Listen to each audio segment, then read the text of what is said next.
Practice 2 question number 41। 5 अंकीय बड़ी से बड़ी वह संख्या जो अंकों 7, 3, 2, 0 तथा 5 से बनाई जा सकती है। क्वेश्चन 41 में हमें यहाँ पर 5 अंक 7, 3, 2, 0 तथा 5 इन 5 अंकों की सहायता से हमें बड़ी से बड़ी संख्या बनाना है। तो बड़ी संख्या बनाने के लिए बड़े अंक को पहले लिखा जाता है। तो सबसे बड़ा अंक है 7, फिर 5, 3, 2, 0। तो इन अंकों की सहायता से बनने वाली बड़ी संख्या 75,320 आंसर। Question number 42। 51, 85 और 153 का महत्तम समापवर्तक क्या होगा? महत्तम समापवर्तक को इंग्लिश में बोलते हैं HCF। तो यहाँ पर 3 संख्या है, तीनों संख्या को डिवाइड करने वाली बड़ी से बड़ी संख्या को इनका महत्तम समापवर्तक संख्या कहते हैं। तो एक ऐसी संख्या जो तीनों को डिवाइड करे, एक ऐसी बड़ी से बड़ी संख्या जो तीनों को डिवाइड करे, वह पता करने के लिए हमें सबसे बड़ी संख्या में सबसे छोटी संख्या से पहले डिवाइड करना होता है। तो यहाँ हम लिखेंगे ऐसे 51 डिवाइड 153। ओके, अब 51 से इसमें डिवाइड करेंगे। 51 का टेबल 2 टाइम पढ़ कर देखते हैं। तो 2, 2, 5 10, इससे छोटा है। तो एक 50 इसमें और ऐड करते हैं, कितना नंबर मिलता है? 3, 5, 1। ओके, तो यहाँ पर 51 के टेबल में 153 मिल रहा है 3 टाइम्स में। कितने टाइम्स में?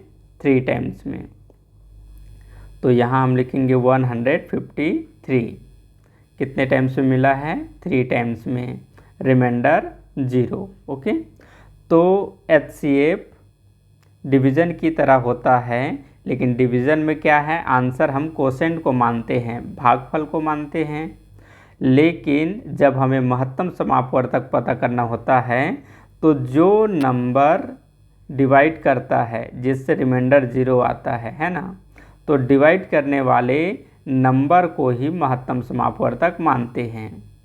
तो यहाँ पर 51 और 153 इनका महत्तम समापवर्तक निकला 51। ओके, अब क्या करना है? यहाँ से हमें मिल गया 51।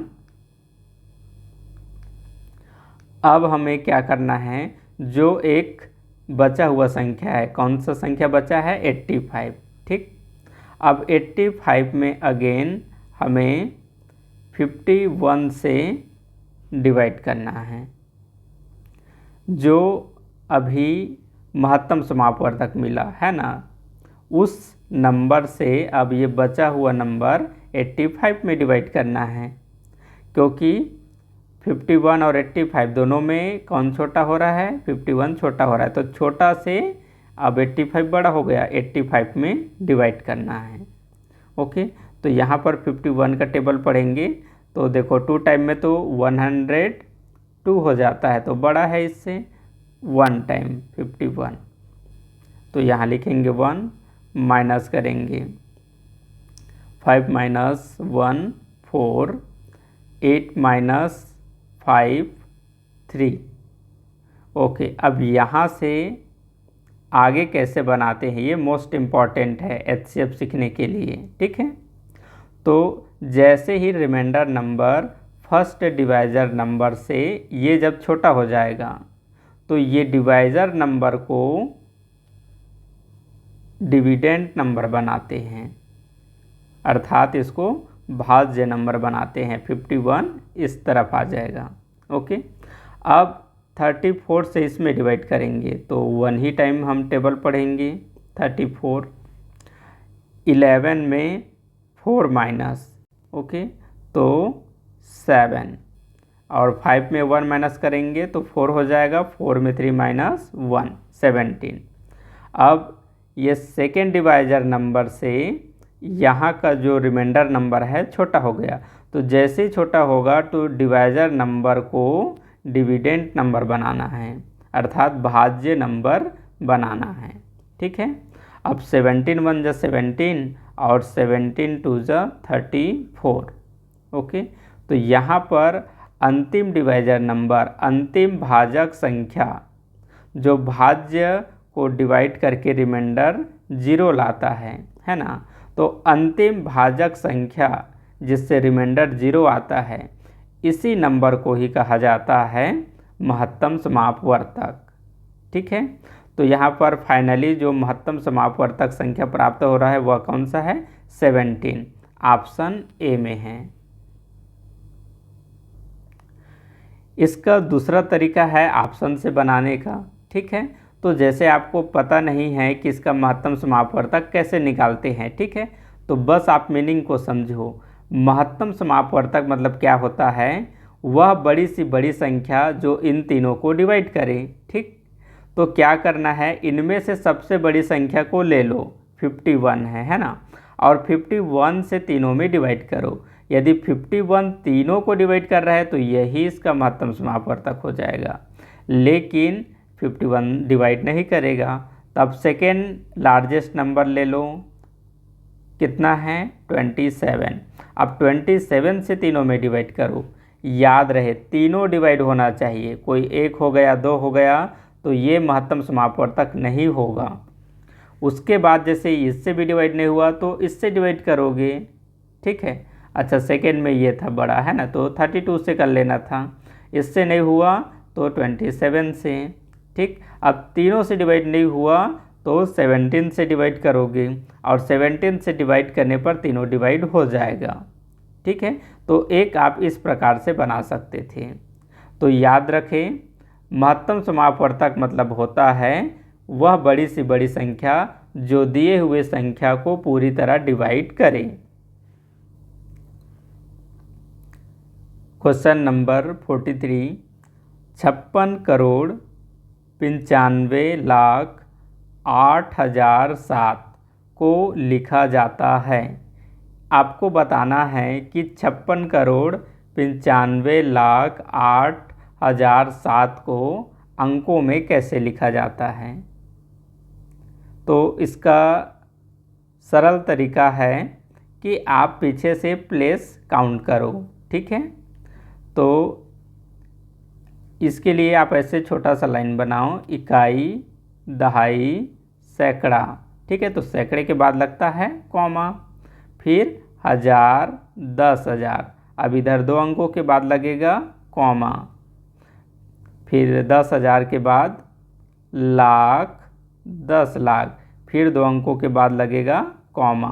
ठीक, 10 लाख के बाद करोड़, 10 करोड़, तो ये करोड़ तक गया है। ठीक, अब इनके वाक्य के आधार पर हमें अंकों को उनके स्थान पर रखना है। ठीक है, अब यहाँ क्या बोला है? 56 करोड़, तो यहाँ हम लिख लेंगे 56, ये करोड़ की जगह में आ गया। ठीक है, ये करोड़, ये 2 अंक लाख के लिए और ये 1000 के लिए।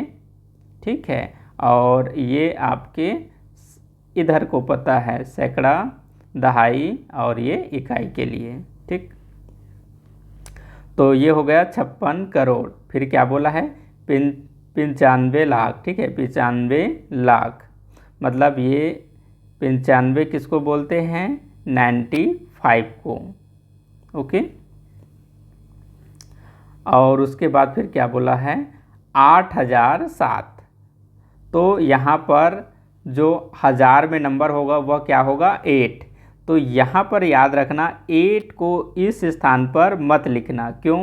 क्योंकि 8 यहाँ रखोगे तो यहाँ पर आ जाएगा 0, तो ये तो 80,000 हो गया, जबकि बोला क्या गया है? 8,000। ठीक, तो इसका दहाई वाली अर्थात 1000 का ये वाला जो हिस्सा है 10,000 वाला वो खाली रहेगा, 1000 वाला ये वाला नंबर में भराएगा 8। ठीक, तब हम इसको क्या पढ़ेंगे 8000। यहाँ बोला है 8000, 8000 7 बोला है। ठीक है, तो सिर्फ 7 बोला है तो ये इकाई के स्थान पर लिखाएगा। ठीक, और यहाँ पर सैकड़ा और दहाई का स्थान 0 होगा। ठीक, तो जिस ऑप्शन में ये नंबर मिल रहा है वही आंसर है। ठीक, तो देखो कौन सा ऑप्शन में मिल रहा है, ऑप्शन सी में। ठीक है, ये रहा कॉमा ये। ठीक है, 56,95,08,007 ऑप्शन सी।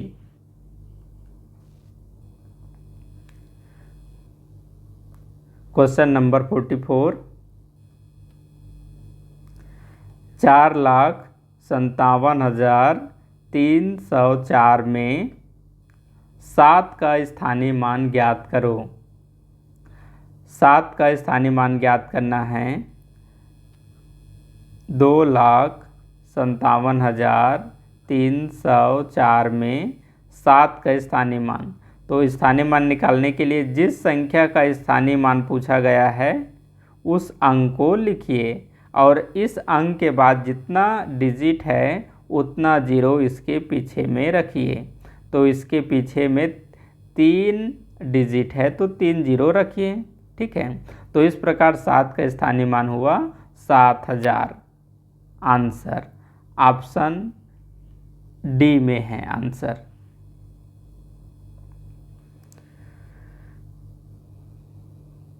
क्वेश्चन नंबर 45, एक बस मेरठ से आगरा के लिए सुबह 5:35 बजे चली और आगरा रात 8:35 बजे पहुंची।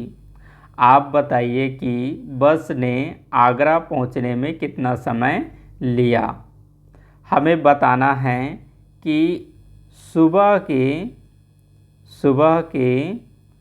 5:35 में एक बस मेरठ से आगरा के लिए चला।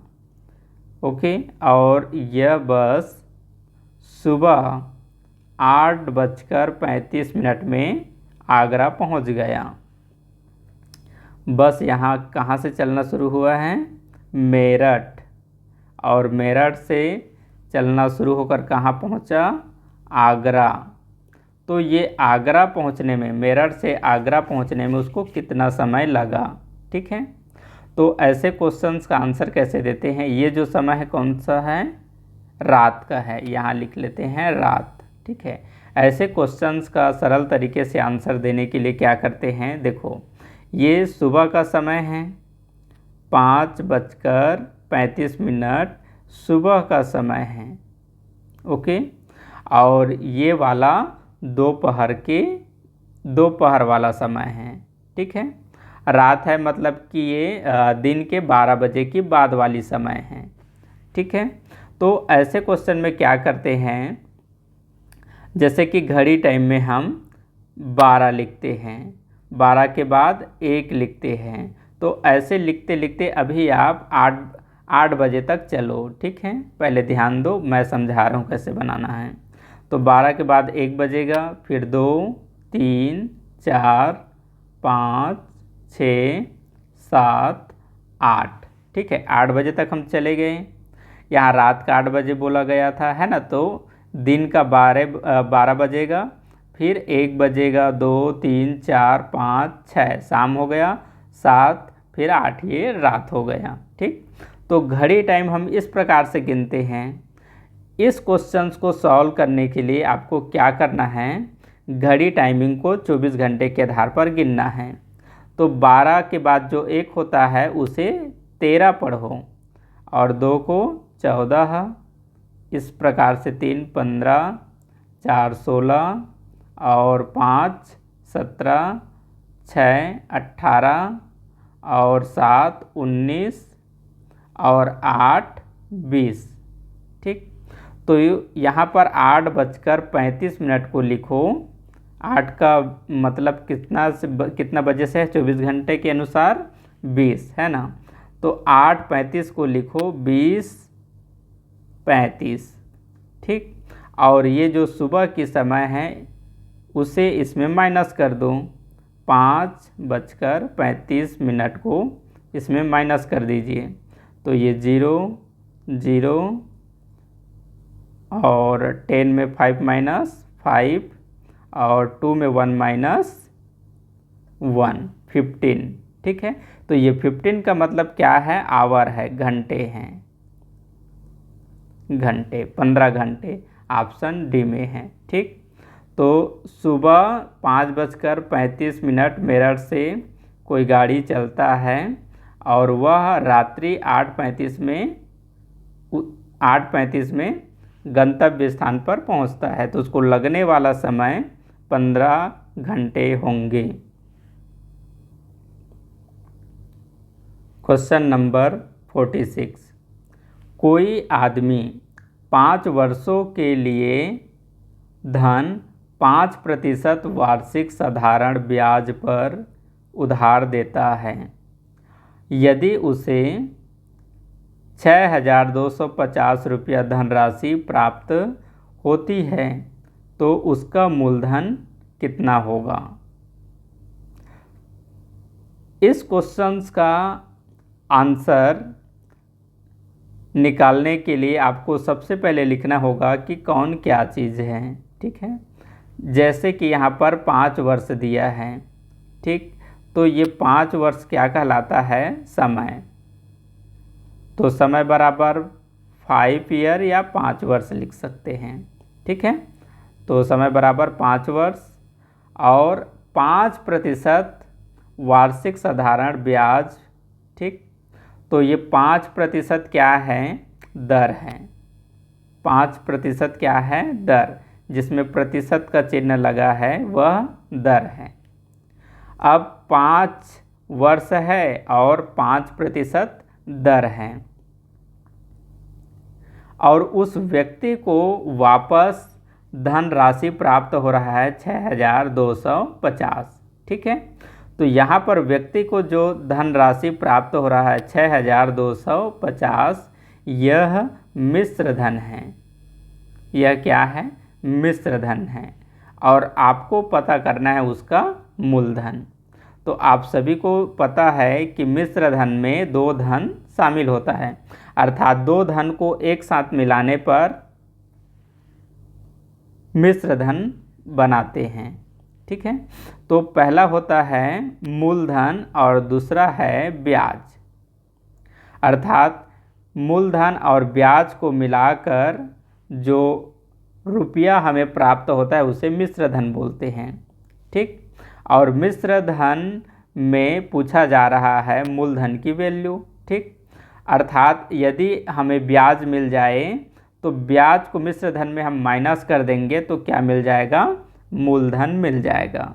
ठीक है, तो मूलधन पता करने के लिए इस क्वेश्चन के आधार पर हम अभी निकालेंगे ब्याज और जो ब्याज मिलेगा उसे मिश्र धन में माइनस कर देंगे तो हमें मिल जाएगा मूलधन।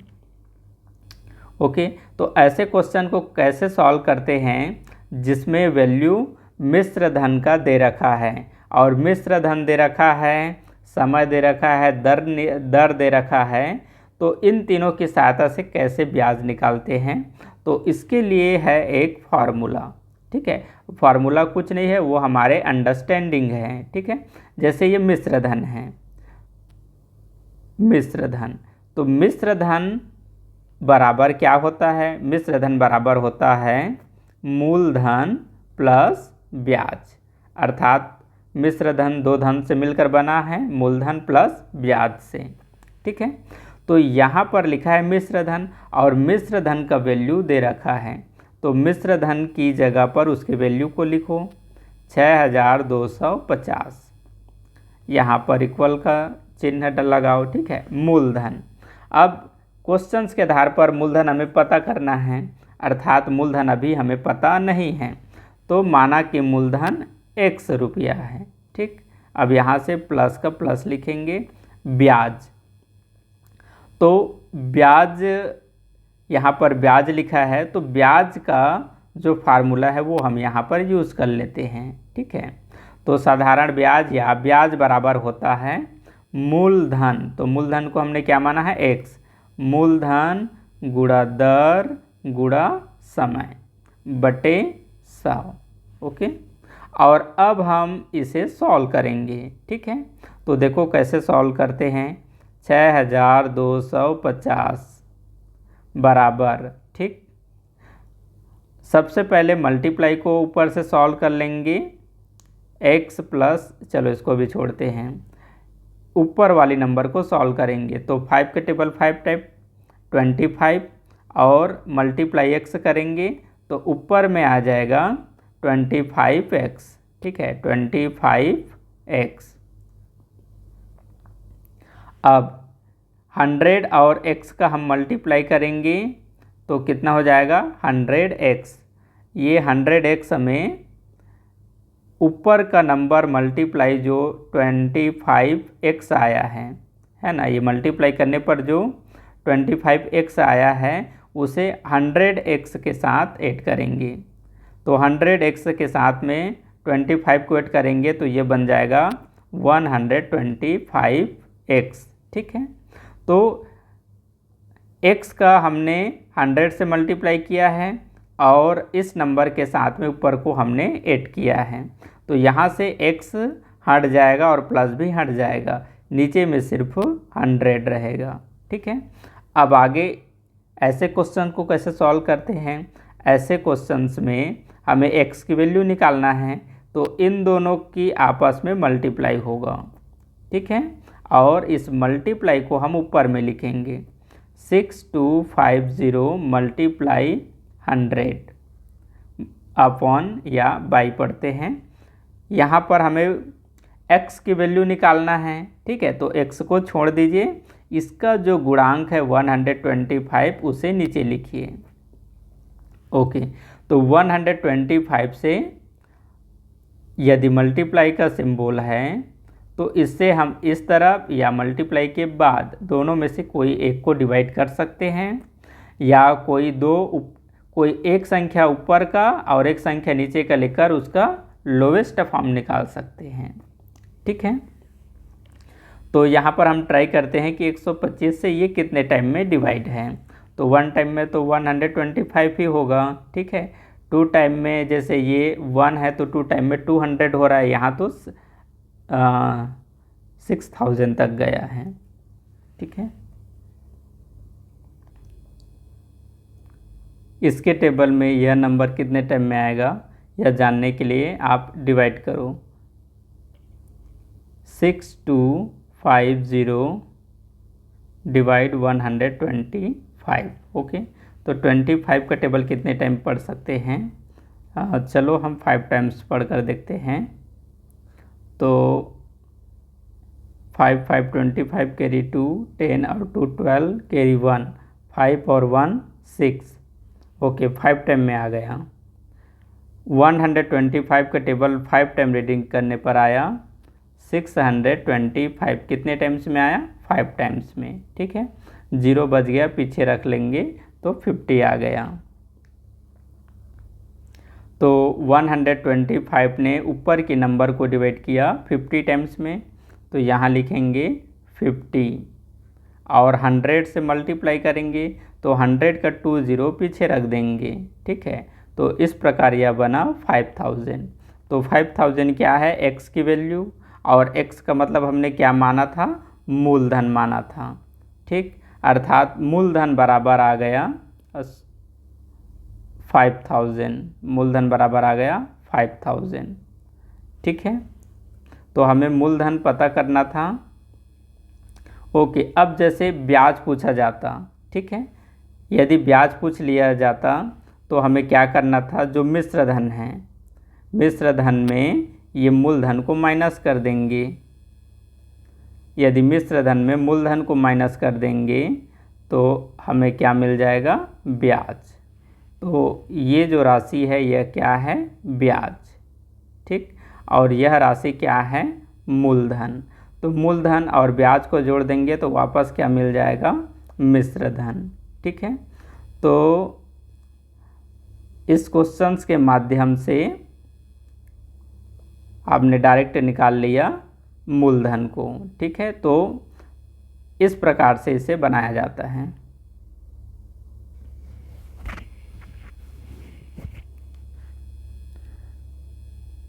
$5000 हमें ऑप्शन बी में प्राप्त हुआ है।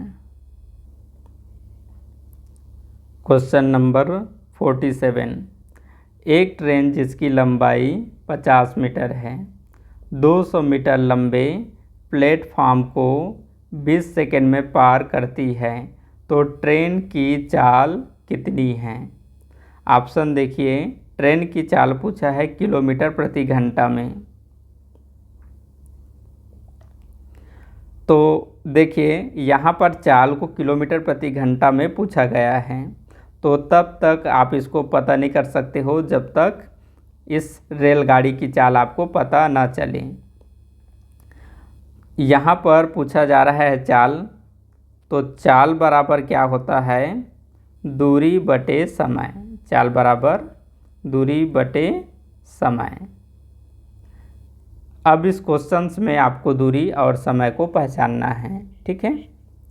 यदि क्वेश्चन में रेलगाड़ी की लंबाई दे रखा है और प्लेटफॉर्म, पुल या सुरंग की लंबाई दे रखा है, ठीक, तो ये दोनों दूरी में जुड़ता है, अर्थात ये दोनों मिलकर दूरी बनता है, ठीक।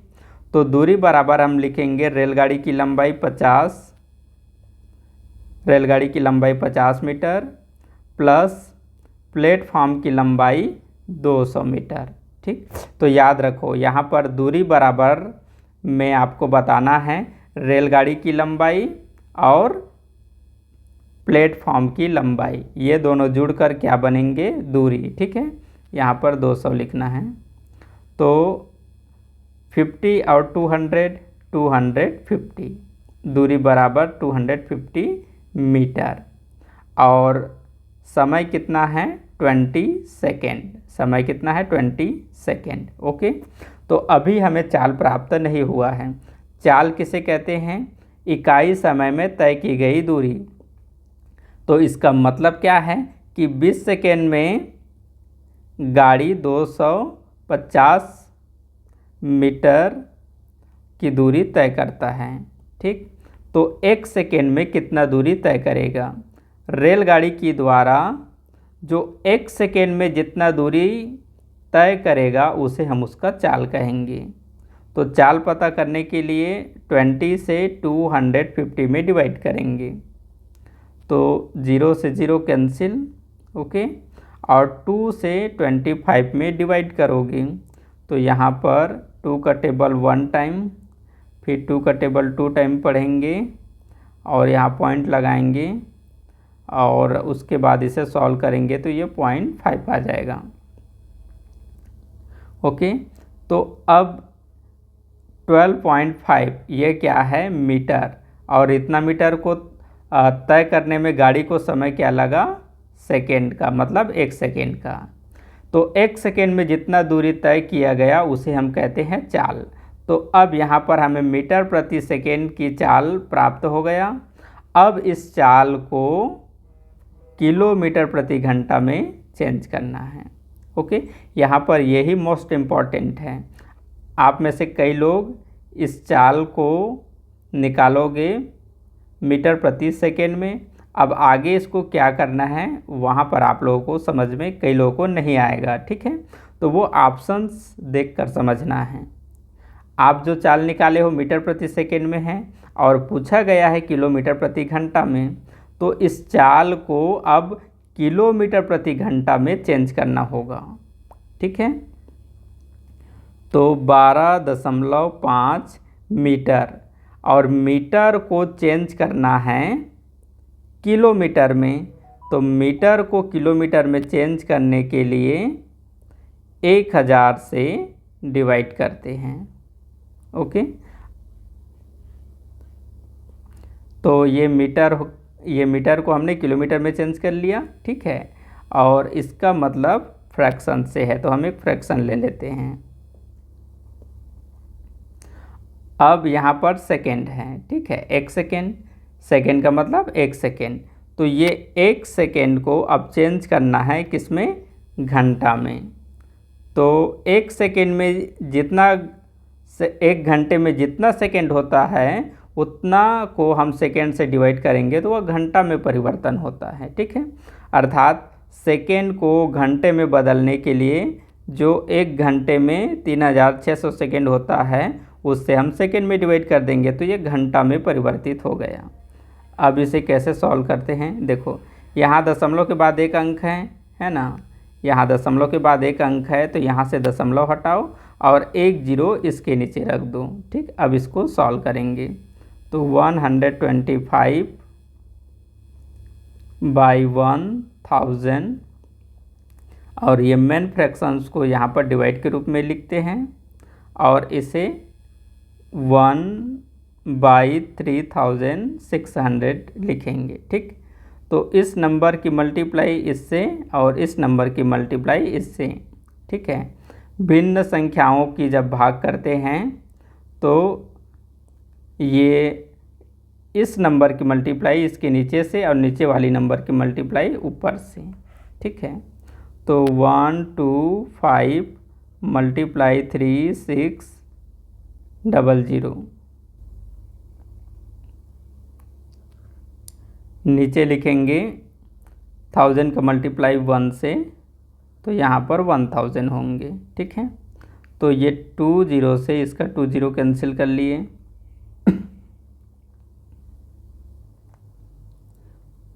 यहाँ पर हम 1 0 को यहाँ से हम भूले हैं, यहाँ दशमलव लगाकर 1 0 बढ़ाए हैं, है ना। तो 1 0 यहाँ बढ़ाएंगे, ये हम भूल रहे थे। तो नीचे में 1 0 बढ़ जाएगा, 2 0 तो मैंने कैंसिल कर दिया। यहाँ पर जो 1 0 बढ़ाए हैं यहाँ पर रख लेते हैं, ठीक है। इस बार ठीक है। अब इन दोनों का मल्टीप्लाई करेंगे या फिर 100 से इसमें आप डिवाइड कर सकते हैं। तो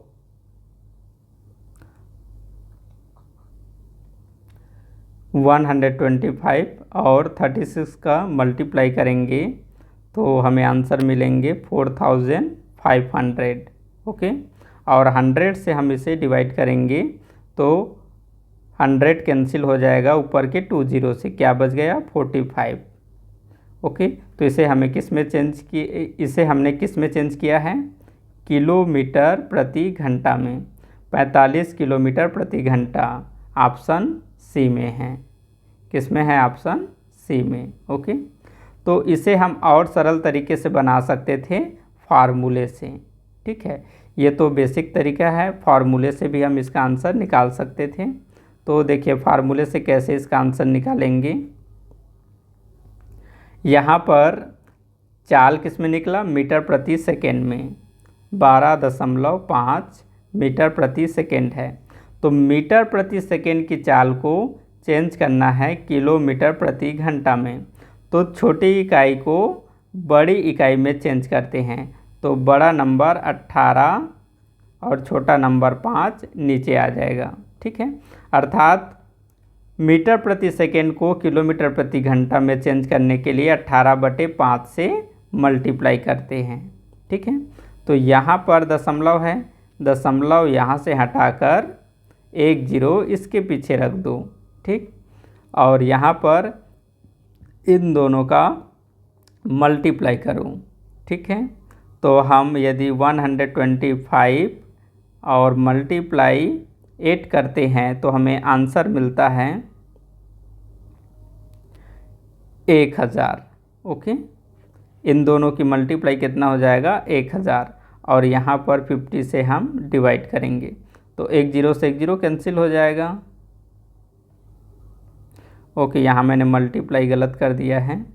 इन दोनों का हम मल्टीप्लाई करेंगे तो इसका आंसर हो जाएगा 2250, ठीक है। अब 0 से 0 कैंसिल करते हैं, ठीक है।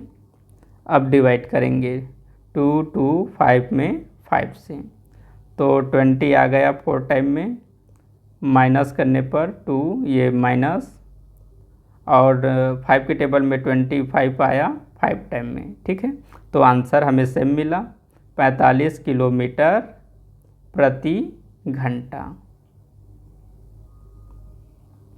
क्वेश्चन नंबर 48, किसी वस्तु के अंकित मूल्य 750 रुपया को बढ़ाकर 800 रुपया कर दिया गया है, तो लाभ प्रतिशत कितना होगा। यहाँ पूछा जा रहा है प्रतिशत लाभ।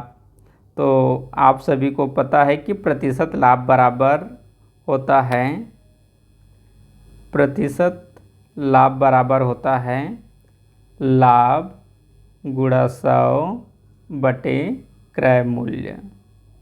ठीक है, तो सबसे पहले पता करना है लाभ। ठीक, अंकित मूल्य का मतलब है MRP से। तो पहले कोई वस्तु 750 था, तो उसे 800 में 800 क्या किया गया, बढ़ाया गया है। 750 की वस्तु को बढ़ाकर 800 किया गया, तो यहाँ पर कितना बढ़ा है, 50 रुपया है ना, मतलब लाभ कितना हुआ 50 रुपये का। तो यहाँ लिखेंगे 50 मीन्स 50, ऊपर में 100। ओके, नीचे में क्या लिखेंगे, क्रय मूल्य। तो क्रय मूल्य क्या यहाँ पर कहलाएगा, जो अंकित मूल्य है वो क्रय मूल्य कहलाएगा। नीचे लिखेंगे 750। ठीक, अब इसे हल करना है।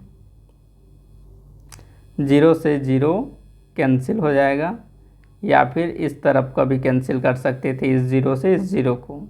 ठीक है, अब इन दोनों का हम लोवेस्ट फॉर्म निकाल देते हैं। 50 और 75, इन दोनों को डिवाइड करने वाली बड़ी से बड़ी संख्या क्या है, 25 है।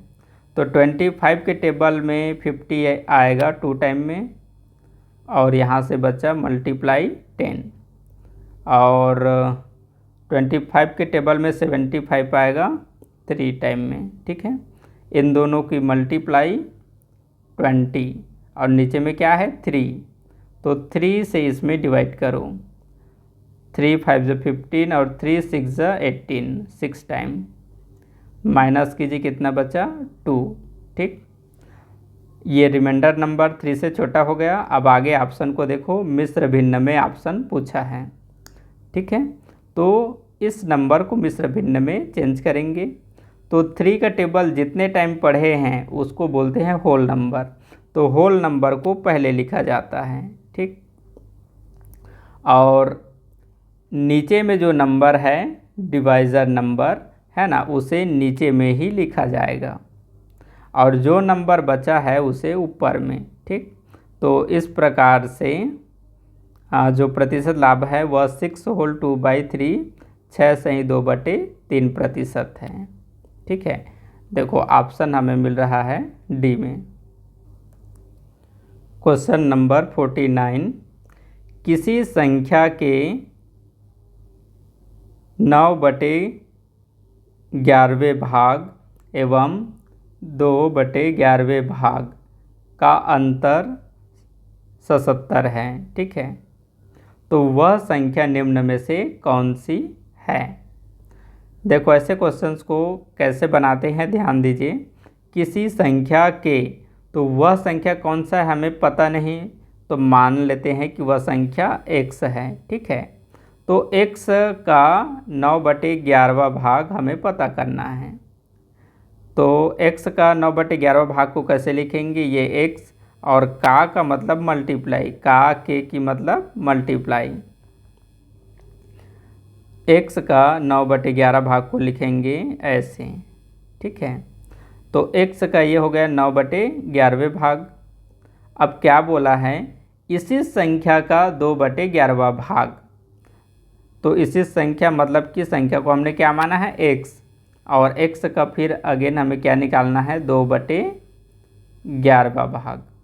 ठीक, तो ये इसके दो हो गए, x का एक 9/11 और एक x का 2/11। ठीक, अब इन दो भागों का क्या बोला है, अंतर बोला है। तो अंतर ज्ञात करने के लिए हम दोनों के बीच में माइनस का चिन्ह लगाएंगे। तो दोनों का जब हम अंतर करेंगे तो उसका वैल्यू कितना आ जाएगा, बोला है 77। तो जब वैल्यू दिया जाता है कि अंतर करने पर इतना होगा, है ना, तो उसे बराबर के बाद लिखा जाता है। तो यहाँ से हम लिखेंगे 77। अब इसे हल करना है, ठीक है। तो मल्टीप्लाई का चिन्ह होने पर इस नंबर की मल्टीप्लाई ऊपर से होता है, तो ये हो गया 9x/11 माइनस x का मल्टीप्लाई 2 से, तो 2x/11 इक्वल 77। अब इसे हम सॉल्व करेंगे तो दोनों का एलसीएम आएगा 11। ओके, अब 11 के टेबल में 11 आएगा 1 टाइम में और 1 का मल्टीप्लाई 9 से, ठीक है। यहाँ पर भिन्न संख्या को माइनस करना है, तो इसका एलसीएम निकालते 11 आ गया। अब एलसीएम नंबर में नीचे वाली नंबर से डिवाइड करते हैं, तो 11 के टेबल में 11 आया 1 और इस 1 का ऊपर वाली नंबर से मल्टीप्लाई करते हैं, तो 1 का टेबल 9x टाइम 9x। अब यहाँ से माइनस का माइनस, फिर से यही प्रक्रिया, नीचे वाली नंबर से एलसीएम में डिवाइड करोगे तो 11 के टेबल में 11 आया 1 टाइम में और 1 का मल्टीप्लाई 2x से, तो 2x इक्वल 77। नेक्स्ट 9x में 2x माइनस करेंगे, कितना बचेगा 7x, तो 7x/11 इक्वल 77, ठीक है। अब यहाँ पर x की वैल्यू ज्ञात करने के लिए क्या करेंगे, इन दोनों का मल्टीप्लाई करके x के गुणांक 7 से डिवाइड करेंगे, तो इन दोनों का मल्टीप्लाई अर्थात 11 मल्टीप्लाई 77 हो जाएगा और x के गुणांक 7 से इसमें डिवाइड करेंगे तो हमें मिलेगा x की वैल्यू। तो 7 के टेबल में 77 आ जाएगा 11 टाइम में, है ना, तो x इक्वल होगा 11 मल्टीप्लाई 11, तो 11 स्क्वायर कितना होता है 121 आंसर, या 11 का टेबल 11 टाइम पढ़ो, आंसर आएगा 121, ऑप्शन ए। क्वेश्चन नंबर 50, कोई दुकानदार 5 दर्जन आम 90 रुपये में खरीदता है, तो 150 आम की कीमत क्या होगी। देखिए इस क्वेश्चन को कैसे बनाएंगे, कोई दुकानदार 5 दर्जन आम 90 रुपये में खरीदता है, ठीक है, अर्थात ये जो 5 दर्जन आम है उसकी कीमत है 90 रुपया, ठीक है, 5 दर्जन आम की कीमत है 90 रुपया। तो पूछा जा रहा है 150 आम की कीमत क्या होगी। तो यहाँ से हमें ये पता करना पड़ेगा कि एक आम की कीमत कितना होगा। यहाँ पर है 5 दर्जन, ठीक, तो एक दर्जन में 12 आम शामिल होंगे, एक दर्जन में 12 आम, ठीक है, एक दर्जन में कितने आम शामिल होंगे 12, तो 5 दर्जन में कितना आम शामिल होगा, तो यहाँ पर 12 से 5 में मल्टीप्लाई कर दो, ठीक है, तो 12 दर्जन आम मतलब कि 60 आम से है, अर्थात 60 आम का कीमत है 90 रुपया, ठीक है, 60 आम का कीमत कितना है 90 रुपया, या फिर 60 का मतलब क्या है 5 दर्जन, 5 दर्जन आम की कीमत है 90 रुपया। तो यहाँ पर 5 दर्जन मतलब 60 आम का कीमत 90 रुपया हो गया। तो एक आम की कीमत कितना होगा यह पता करने के लिए हमें 90 में 60 से डिवाइड करना है, ठीक है, तो 0 से 0 कैंसिल हो जाएगा और क्या बच गया 9/6, ठीक, तो इसका लोवेस्ट फॉर्म निकालेंगे, दोनों 3 से डिवाइड है, ऊपर 3 टाइम में नीचे 2 टाइम में, ठीक, तो एक आम का कीमत हुआ 3/2। अब जितना आम का कीमत पूछा जा रहा है उसका इसके साथ मल्टीप्लाई कर दूं, कितना आम का कीमत पूछा जा रहा है 150, ठीक है, तो ऊपर में 150 लिखकर 2 से डिवाइड कर दूं, ठीक, तो इन दोनों का मल्टीप्लाई कर दो, 15 तिया 45 और 2 से अब डिवाइड कर दो, ठीक है, तो 4 आ गया 2 टाइम में, यहाँ से 5, फिर 4 आ जाएगा 2 टाइम में, माइनस कीजिए 1, यहाँ से 0 नीचे, और 10 आ जाएगा 5 टाइम में। ठीक, तो 150 आम की कीमत हो रहा है 225 रुपया। Option B. क्वेश्चन नंबर 51, किसी आयताकार खेत की लंबाई चौड़ाई की 3 गुनी है तथा उसकी परिमिति 32 मीटर है। परिमिति मतलब होता है परिमाप, परिमिति मीन्स परिमाप। तो उसका क्षेत्रफल कितना होगा? देखिए इस क्वेश्चन को कैसे सॉल्व करेंगे। यहाँ पर आकृति की बात हो रहा है, वह है आयताकार। ठीक है, एक आयताकार आकृति है, हम एक आयताकार आकृति बनाते हैं, यह है एक आयताकार आकृति। अब इसमें क्या बोला है, लंबाई, तो इसकी लंबाई ज़्यादा है, इसको हम बोलेंगे लंबाई, जिसकी लंबाई कम है उसको बोलते हैं चौड़ाई। ठीक है, अब ना तो लंबाई पता है ना ही चौड़ाई, बस यहाँ पर बताया है कि जो चौड़ाई है ना, तो चौड़ाई का 3 गुना क्या है, लंबाई। तो माना कि चौड़ाई x मीटर है, यहाँ पर मीटर कुछ, हाँ मीटर की बात हो रहा है। ठीक है, तो माना कि चौड़ाई x मीटर है, तो चौड़ाई x मीटर है तो लंबाई क्या होगा, चौड़ाई का 3 गुना है बोल रहा है ना। तो चौड़ाई को हमने क्या माना, x, और x का मतलब मल्टीप्लाई, 3 गुना मतलब 3 से मल्टीप्लाई करना, तो 3 का टेबल x टाइम तो 3x हो गया। ठीक, यहाँ तक आ गया समझ में? ओके, अब क्या बोला है, परिमाप 32 मीटर है, तो आयत का परिमाप बराबर क्या होता है, 2 ब्रैकेट लंबाई प्लस चौड़ाई होता है।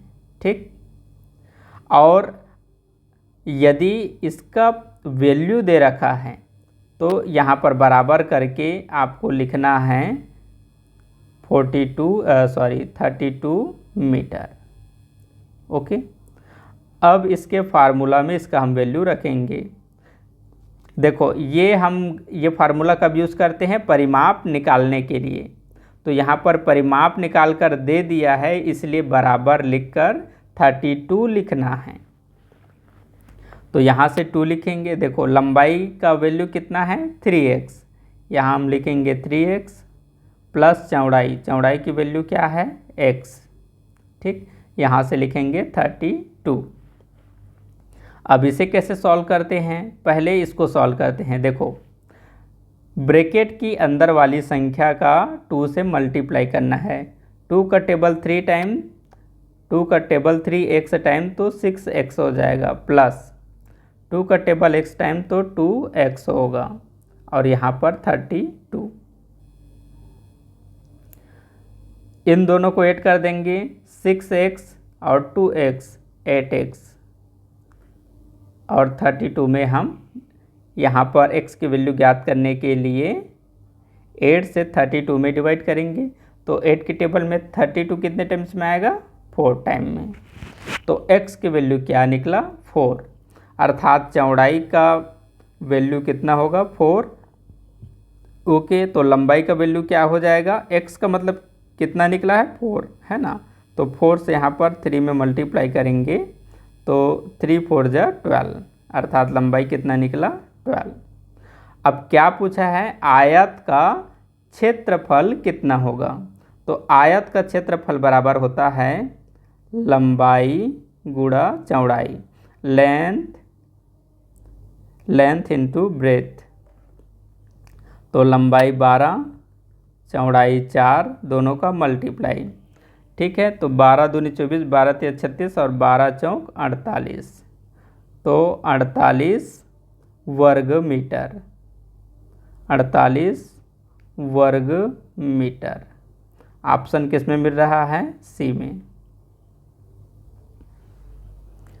क्वेश्चन नंबर 52, किसी वस्तु का विक्रय मूल्य 1210 रुपया है,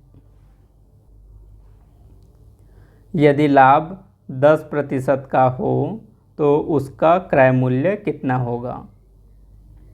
ओके, तो यहाँ पर हमें प्रतिशत लाभ की स्थिति में क्रय मूल्य ज्ञात करना है। तो इसके लिए लाभ और हानि का जो पूरा फार्मूला है वो याद होना है। क्रय मूल्य का प्रतिशत लाभ बराबर होता है, अर्थात यहाँ पर हम क्रय मूल्य का प्रतिशत लाभ निकालेंगे। तो क्रय मूल्य का प्रतिशत लाभ बराबर होता है विक्रय मूल्य मल्टीप्लाई। ठीक, तो जब हम क्रय मूल्य की वैल्यू निकालते हैं तो नीचे में होता है R प्लस लाभ और ऊपर में क्या होता है 100। ठीक है, तो 100/R प्लस लाभ। अब R का मतलब क्या है, प्रतिशत लाभ से है। यहाँ पर एक मिस्टेक है, R यहाँ आ जाएगा, यहाँ पर आएगा 100। ठीक है, तो R का मतलब क्या है, प्रतिशत लाभ से है। अब ये फार्मूले से इसे हम सॉल्व करेंगे। तो क्रय मूल्य बराबर विक्रय मूल्य, तो विक्रय मूल्य बराबर दे रखा है 1210, 1210 मल्टीप्लाई ऊपर में लिखेंगे 100, तो 100 को हम यहाँ पर लिखकर फ्रैक्शन नीचे लिख लेंगे, यहाँ पर बाई लिखकर इस नंबर को नीचे लिख लेंगे। तो इन दोनों को ऐड करेंगे। R का मतलब क्या है, प्रतिशत लाभ से है। ठीक है, तो 100 में ये 10 को हम ऐड करेंगे। ठीक है, तो 100 और 10 कितना हो जाएगा 110। तो 0 से 0 कैंसिल हो जाएगा और 11 के टेबल में 121 आएगा 11 टाइम में, और 100 से मल्टीप्लाई करेंगे तो इसका 20 पीछे रख दूँ। ठीक है, तो क्रय मूल्य की वैल्यू निकला 1100 रुपीज़। ठीक, अर्थात इसका मतलब ये है कि वस्तु को 1100 रुपया में, किसी वस्तु को 1100 रुपया में खरीदा गया था और 1210 रुपये में बेचा गया था। तो 1100 रुपये की खरीदी हुई किसी वस्तु को जब आप 1210 रुपया में बेचा तो आपको जो रुपया लाभ मिला वह प्रतिशत के रूप में 10% लाभ था। यह मिल रहा है हमें ऑप्शन बी में। क्वेश्चन नंबर 53, निम्नलिखित में से 8 से कौन सी संख्या पूरी पूरी विभाजित हो जाएगी। पता करना है कि ये 4 ऑप्शन में से कौन सा एक ऑप्शन 8 से पूरी तरह विभाजित होगा। तो विभाजित होना मतलब होता है डिवाइड होना, पूरी तरह से भाग होना। ठीक है, तो 8 से यहाँ पर पूरी तरह जो डिवाइड होगा वह नंबर ये बी है, क्योंकि 8 का टेबल 8 टाइम पढ़ेंगे तो क्या मिलेगा 64 है ना। कितने टाइम में मिल गया 8 टाइम में, और 0 को पीछे रख लो, मतलब 640 मिलेगा हमें 80 टाइम में। ठीक है, बाकी के 3 ऑप्शन 8 से डिवाइड नहीं हैं। ये डायरेक्ट आपको पता नहीं चलता है तो कोई बात नहीं, 8 से इसमें डिवाइड करो, डिवाइड हो गया तो ये ऑप्शन आ जाएगा। ये 8 से यदि ये डिवाइड है तो ये ऑप्शन, ऐसे करके पता कर सकते हो। तो यहाँ पर ऑप्शन बी वाला ही 8 से डिवाइड होगा। क्वेश्चन नंबर 54, ध्यान दीजिए यह दशमलव संख्या का योगफल है। ऐसे क्वेश्चंस बहुत से बच्चों से नहीं बनता है। ठीक है, सरल तरीके से बताएंगे, ध्यान दीजिए। 0.3/0.03 प्लस 0.03/0.3 का मान क्या होगा। ठीक, अब देखिए ऑप्शन पूछा गया है दशमलव में। ओके, देखो कैसे सॉल्व करते हैं ऐसे क्वेश्चंस को। सबसे पहले दशमलव को हमें हटाना है, दशमलव वाली संख्या को पूर्ण संख्या में बदलना है। कैसे चेंज करते हैं, यहाँ से हम फ्रैक्शन नंबर लेते हैं। ठीक है, देखो यहाँ दशमलव के बाद एक अंक है तो ऊपर में दशमलव के बाद जितना अंक है उतना जीरो नीचे वाली संख्या के पीछे में ऐड करते हैं। ठीक, यहाँ पर है 0.03, दशमलव के बाद एक अंक है तो एक जीरो इसके पीछे में हमने ऐड किया। ठीक, अब ये ऊपर वाली नंबर से दशमलव हट जाएगा, तो ऊपर वाले नंबर से दशमलव हटाएंगे तो सिर्फ क्या बचेगा 3। अब नीचे वाले नंबर को ध्यान दीजिए, यहाँ दशमलव के बाद 2 अंक हैं तो नीचे स्थान में फ्रैक्शन के नीचे में दशमलव के बाद जितना अंक होगा उतना जीरो इसके ऊपर में लगाते हैं।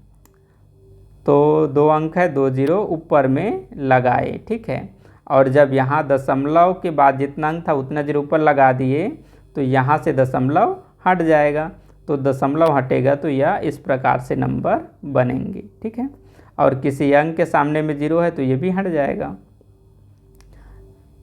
ये बन गया 30। एक बार फिर से समझ लो, देखो यहाँ दशमलव के बाद 2 अंक है तो 2 जीरो ऊपर लगा दिए, बन गया 300, और यहाँ दशमलव के बाद 1 अंक है तो 1 जीरो इसके पीछे लगा दिए तो 3 के पीछे जीरो लगाने पर 30, और देखो 30 के पहले जो जीरो है उसका वैल्यू नहीं है, ये भी हट जाएगा, ये भी, तो नीचे में सिंपल क्या आएगा 30। यहाँ तक आ गए समझ में, यहीं से ही इसका आंसर निकलेगा। ठीक है, यहाँ तक समझना बहुत ज़रूरी है। सेम कंडीशन से इसको बनाएंगे। ठीक है, यहाँ दशमलव के बाद 1 अंक है तो इसके पीछे हम 1 जीरो लगाएंगे, 0.03, दशमलव के बाद 1 अंक है, 1 जीरो मैंने लगा दिया, तो यहाँ का दशमलव के बदले ऊपर में जीरो लगाया हूँ तो यहाँ से दशमलव हट जाएगा, तो सिंपल ये क्या बन जाएगा 3। अब यहाँ दशमलव के बाद 2 अंक है तो जब 2 जीरो इसके नीचे रख दूंगा तो यहाँ से भी निकल जाएगा दशमलव, तो यहाँ दशमलव के बाद 2 अंक का 2 जीरो यहाँ रख दिया। ठीक है, तो जीरो हट जाएगा और ये हट जाएगा। ठीक, अब देखो कैसे सॉल्व करते हैं। भिन्न संख्या का योगफल एक सिखाया हूँ एलसीएम मेथड से। ठीक, और यदि नीचे वाली नंबर ऊपर को डिवाइड करता है तो आप डिवाइड भी कर सकते हो, तो डिवाइड कर लो, जल्दी है सॉल्व हो जाएगा। 0 से 0 कैंसिल, और 3 के टेबल में 30 आएगा 10 टाइम में। ठीक है, यहाँ से प्लस, और ऊपर की नंबर यदि नीचे को डिवाइड करता है तो भी हम डिवाइड कर लेते हैं, अर्थात इसका यहाँ पर लोवेस्ट फॉर्म निकल जाएगा, तो 0 से 0 कैंसिल हो जाएगा। ठीक, 3 अपने आप को 1 टाइम में डिवाइड करेगा और 30 को 10 टाइम में, तो 1/10 को दशमलव के रूप में क्या लिखोगे? अच्छा, ऐसे लिखना आपको समझ में नहीं आएगा तो एक काम करो, 1 में 10 से डिवाइड करो। ठीक है, तो 10 का टेबल 0 टाइम, 0 माइनस कीजिए 1 यहाँ से पॉइंट। ठीक, अब यहाँ 0 लगाएंगे और यहाँ पर 10 के टेबल में 10 आया 1 टाइम तो 1 लिखेंगे। ओके, अर्थात इस नंबर की जो वैल्यू आया वह कितना है 0.1। अब इन दो नंबर को ऐड करो तो 10 होल नंबर है तो इसे भी डेसिमल में चेंज करो, लास्ट में डेसिमल लिखो, यहाँ पर दशमलव के बाद 1 अंक है तो 1 जीरो लगा दो। ठीक, अब इस नंबर को इसके नीचे लिखकर ऐड करो, तो दशमलव को दशमलव के सीध में लिखते हैं, दशमलव के पहले 0 है तो इसको पहले लिखेंगे, दशमलव के बाद 1 है तो इसे 1 लिखेंगे। अब ऐड करो 1.01, 10.1 answer, option C. Question number 55, तो ये 55 का क्वेश्चन भी कई बच्चों को बहुत हार्ड लगा होगा। ठीक है, बट उतना हार्ड नहीं है, ध्यान दीजिए, सरल तरीके से समझाएंगे। यहाँ इसका कहने का मतलब है कि 1/36.18 से आप डिवाइड करते हो तो इसका वैल्यू लिया गया है 0.0276। ठीक है, यहाँ पर इसका मतलब और क्या हो जाएगा, देखो यहाँ दशमलव के बाद 2 अंक है ना, तो 1 के पीछे में 2 जीरो लगा दो और नीचे से दशमलव हटा दो तो नंबर ये बन गया। ठीक है, अर्थात जैसे 1/36 36.18 का वैल्यू ये है, तो इसी नंबर को हम ऐसे लिख सकते हैं, तो इसका भी वैल्यू यही होगा 0.0276। यहाँ तक आया समझ में? ठीक। अब हमें सॉल्व करना है इस नंबर को, ठीक है। तो यहाँ से हम लिखेंगे 1, यहाँ से क्या लिखेंगे 1। अब नीचे में देखो कितना दशमलव के बाद कितना अंक है, तो 6 डिजिट है। कितने अंक है? 6 डिजिट है, ठीक है। तो 6 डिजिट का यहाँ पर 1 के पीछे हम 6 ज़ीरो लिखेंगे, 1 2 3 4 5 6, ओके। और नीचे से दशमलव हट जाएगा, यहाँ से दशमलव हटेगा, 0.003618 है, ठीक। तो यहाँ नीचे में 6 अंक है, तो 6 जीरो ऊपर रख दिए हैं, तो यहाँ से दशमलव हट जाएगा, यहाँ से दशमलव जब हटेगा तो अंक के पहले जो जीरो है उसका वैल्यू नहीं, इसलिए तीनों जीरो को हटा दोगे, तो इसका वैल्यू हो जाएगा 3618। यहाँ तक सबको समझ में आया? ओके। अब देखो आगे कैसे सॉल्व करना है। आगे हम क्या करेंगे, इस नंबर को हम इस नंबर में चेंज करेंगे, ठीक है। यहाँ पर 100 लिया गया है, तो यहाँ से हम इतना डिजिट को लेते हैं, 100 लेते हैं और नीचे में 3618 लिखते हैं, ठीक है। और यहाँ पर कितना ज़ीरो बचा है? 4 ज़ीरो बचा है, तो ये 4 ज़ीरो को हम क्या लिख सकते हैं? मल्टीप्लाई 1 लिख कर इसके पीछे हम 4 ज़ीरो को लिख सकते हैं, ठीक है। वापस इसको मल्टीप्लाई करेंगे तो हमें वही नंबर मिलेगा 1 और उसके पीछे में 6 ज़ीरो, ठीक है। तो देखो अभी हमने क्या किया है, इतना डिजिट को छोड़ दिया है और इसको लेकर अभी हमें अब सॉल्व करना है, ठीक है। तो इस नंबर का जैसे ये वैल्यू आया, अब ये भी नंबर सेम उसी प्रकार से बना है, तो इसका भी वैल्यू क्या आएगा? यही नंबर आएगा 0.0276, ठीक। अब यहाँ पर जो 10,000 बचा है उसका इसके साथ मल्टीप्लाई कर देंगे, 0.0276 मल्टीप्लाई 1 10 है, मल्टीप्लाई 10,000, ठीक। तो यहाँ पर 1 का टेबल हम पढ़ेंगे, ठीक है। तो दशमलव को पहले पूर्ण संख्या में चेंज करते हैं, ठीक है। ऐसे में समझ में नहीं आएगा। यहाँ से हम दशमलव हटाएंगे, तो दशमलव हटाएंगे तो यह सिर्फ बनेगा 276, और इसका टेबल हम 1 टाइम पढ़ेंगे तो 276 ही मिलेगा। आ रहा है समझ में? अब 10,000 के पीछे में 4 ज़ीरो है, तो 4 ज़ीरो हम इसके पीछे लिखेंगे, ठीक है।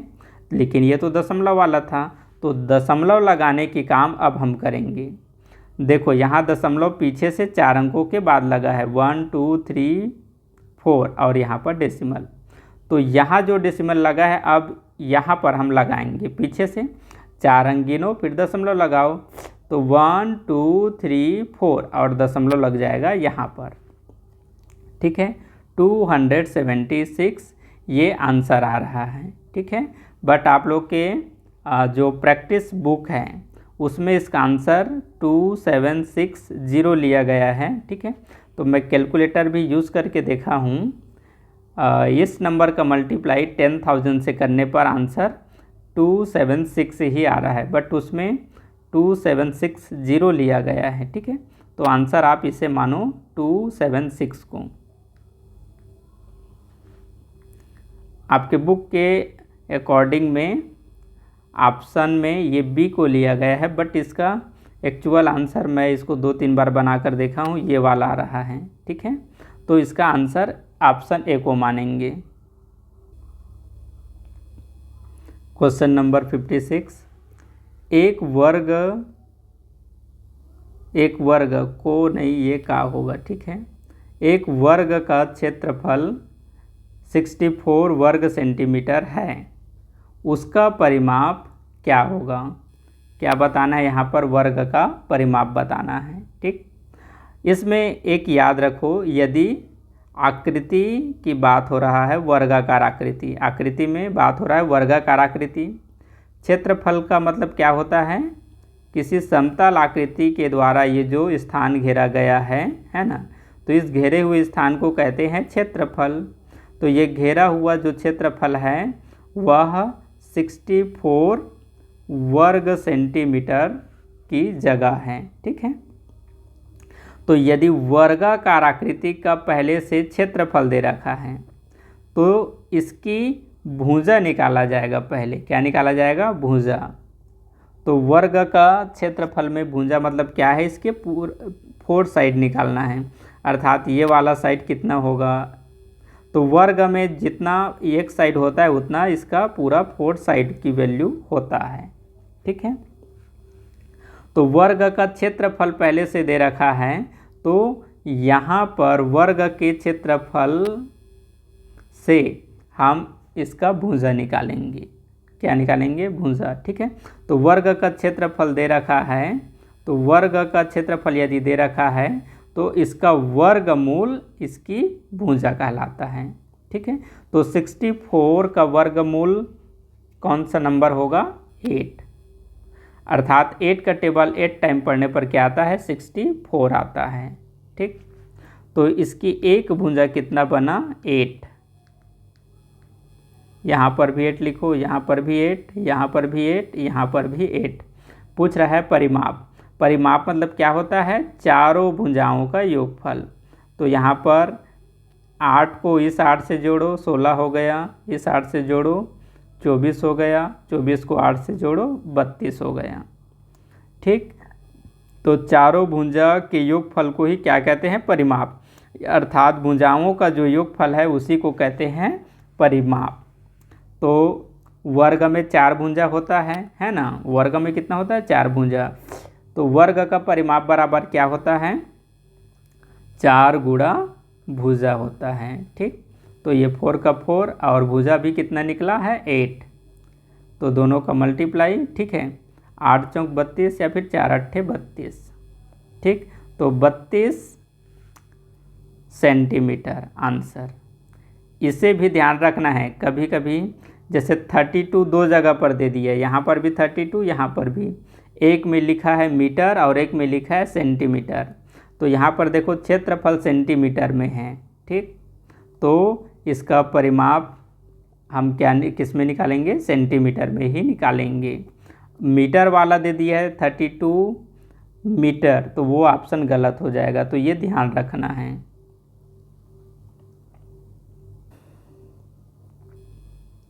क्वेश्चन नंबर 57, यदि कोई राशि 5% वार्षिक साधारण ब्याज की दर से 6 वर्षों में 2600 रुपया हो जाती है तो राशि क्या है। इस प्रकार का एक क्वेश्चन हमने और सॉल्व किया था। ठीक है, देखो कौन सा क्वेश्चन में हमने सॉल्व किया था।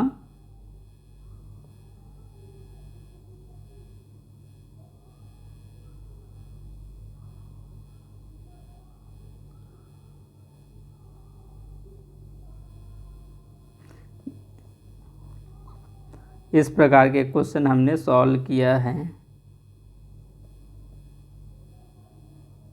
साधारण ब्याज से एक और क्वेश्चन आया था।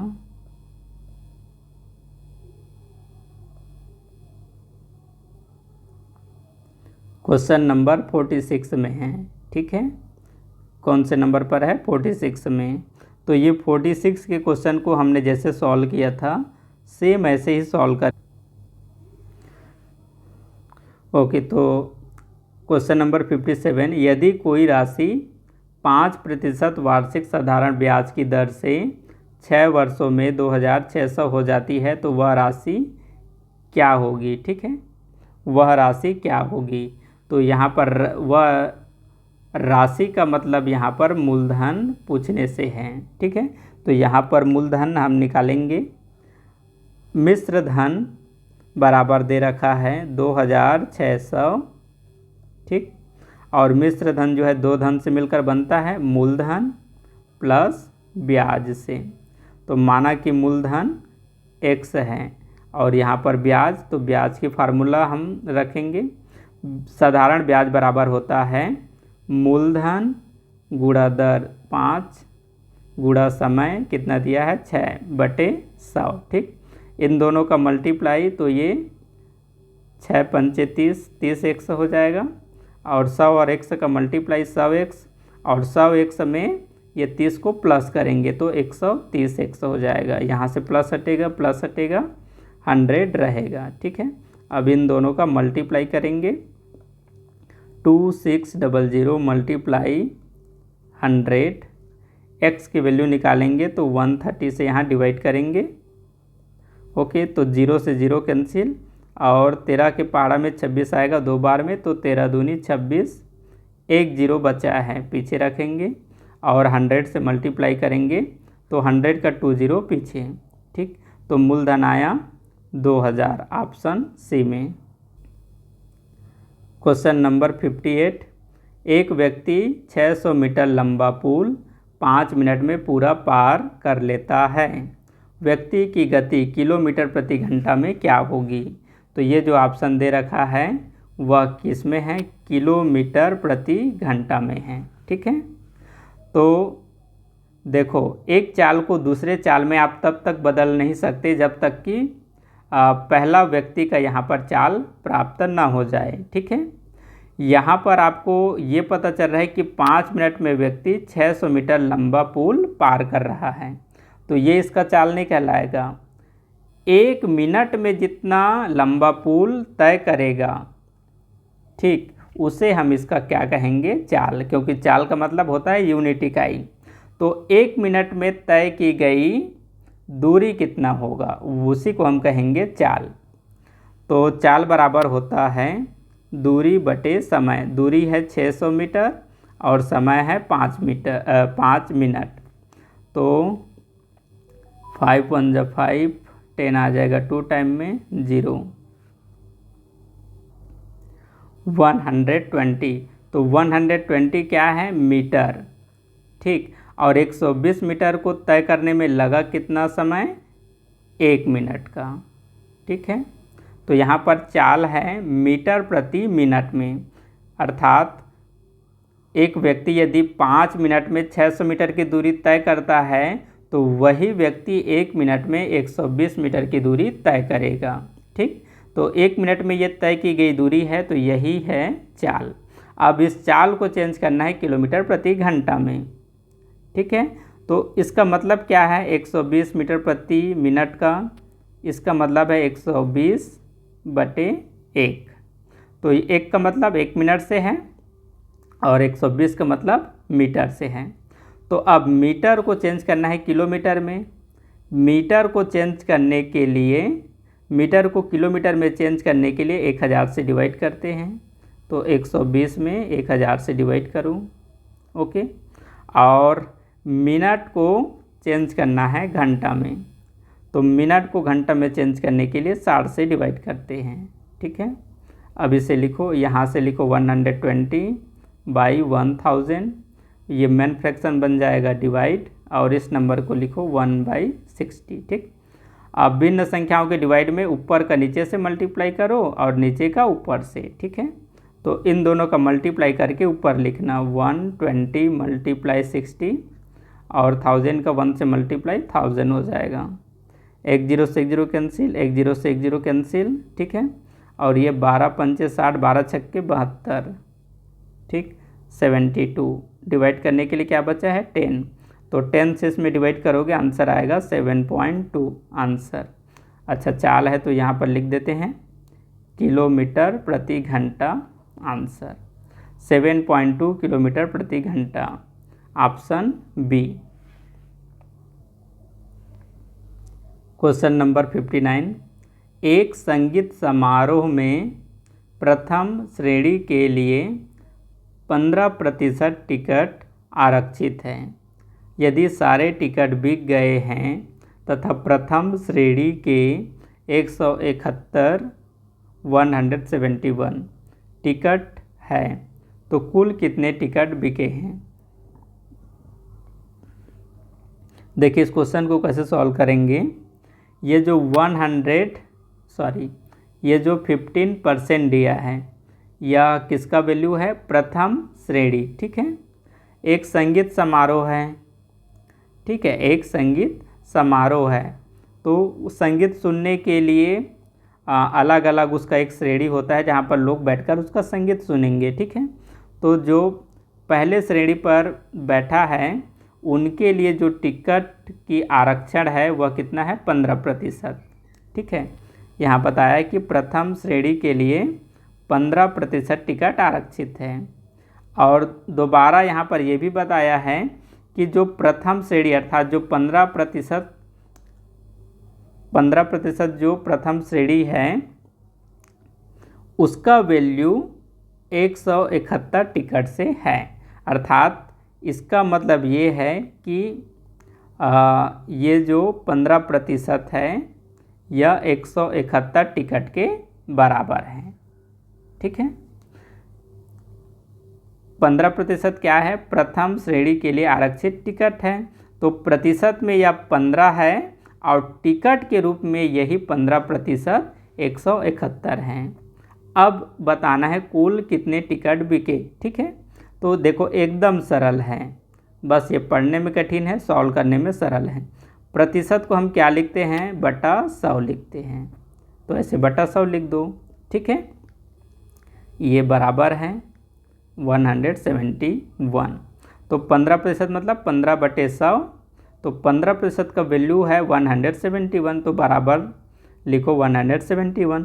इन दोनों का मल्टीप्लाई करो 100 और 171 का और 15 से डिवाइड, तो इन दोनों का मल्टीप्लाई और 171 में 15 से डिवाइड करेंगे, तो इन दोनों का मल्टीप्लाई करने पर 171 और 100 का 20 पीछे और 15 से अब डिवाइड करो, तो 15 1 जा 15, माइनस करने पर 2, यहाँ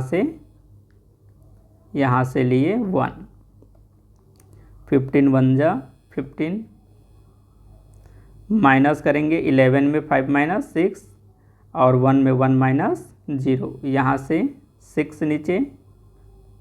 ठीक है, तो 12 पंचे 60 हो जाएगा 5 टाइम में, एक 0 बच गया, पीछे रख दो। तो कुल टिकटों की संख्या अच्छा ये 12 पंचे बोल दिया हूँ, 12 चौक 60 होगा।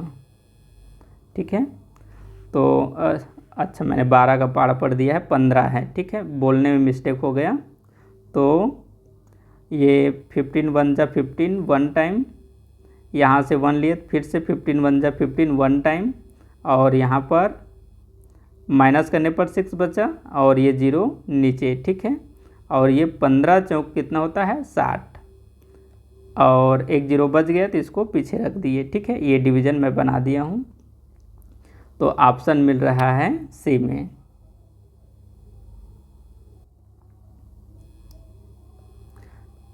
ये है लास्ट क्वेश्चन। ठीक है, तो देखो ये भी क्वेश्चन बहुत सिंपल है, कैसे सॉल्व करते हैं। आप सब जानते हो कि हम 999 को क्या पढ़ते हैं? Whole number. ठीक है, ये होल नंबर है और ये फ्रैक्शन नंबर। ठीक, ऐसे क्वेश्चंस को सॉल्व करने के लिए क्या करना है? यहाँ पर टोटल कितने फ्रैक्शन है? 1 2 3 4 5 6। ठीक है, 6 फ्रैक्शन है और पूरे 6 फ्रैक्शन का जो होल नंबर है सब में सेम है। ठीक, तो इसको हम ऐसे सॉल्व कर सकते हैं, ये होल नंबर सभी मिक्स्ड फ्रैक्शंस का जो होल नंबर है उसको आपस में ऐड कर दो और फ्रैक्शन नंबर को आपस में ऐड कर दो, फिर दोनों को ऐड कर दो तो आंसर मिल जाएगा। तो देखो यहाँ पर 999 है, कितने टाइम्स है? पहला फ्रैक्शन, टोटल 6 फ्रैक्शन है, मतलब 999 कितने टाइम है? 6 टाइम, तो 6 से मल्टीप्लाई कर दो। ठीक है, तो ये हो जाएगा 6 9 54। ठीक है, कैरी 5 हो जाएगा, फिर से 54 में 5 ऐड करोगे तो 59 कैरी 5, फिर से ये 54 और 5 59। ठीक है, तो ये सब के 999 को पूरे 6 फ्रैक्शंस का 999 को ऐड करेंगे तो टोटल वैल्यू हो जाएगा 5994। ये समझ में आया यहाँ तक? ठीक है। अब सब में क्या बचा है, 1/7 plus 2/7 plus 3/7 plus 5/7 plus 4/7 plus 6/7। ठीक, अब ये सब क्या है, लाइक फ्रैक्शन है जिसमें नीचे की नंबर एक समान है।